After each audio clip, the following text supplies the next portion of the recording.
ফাহামেদ বেড়ে উঠেছেন ইতালিতে। মূলত মিডফিল্ডার হল লেফট উইংয়ে খেলতে পারেন তিনি। তার দাদার বাড়ি ভেনিস জেলায়। বাংলাদেশের পাশাপাশি ইতালিতে নাগরিকত্ব পেয়েছেন। 25 মার্চ এশিয়া কাপ বাছাইয়ের ভারত ম্যাচের আগে 28 ফেব্রুয়ারি শুরু হয়েছে জাতীয় দলের ক্যাম্প। ইতালি থেকে সরাসরি ঢাকায় এসে ক্যাম্পে যোগ দেওয়ার কথা রয়েছেন এই ফুটবলারের।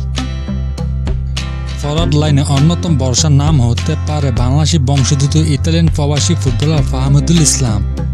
এই মাসের শুরুতে ইতালির চতুর্থ স্তরের দল অলবে কালসিতে যোগ দেন সদ্য বাংলাদেশি ফুটবল দলের স্কোয়াডে ডাক পাওয়া ফাহামুদুল ইসলাম।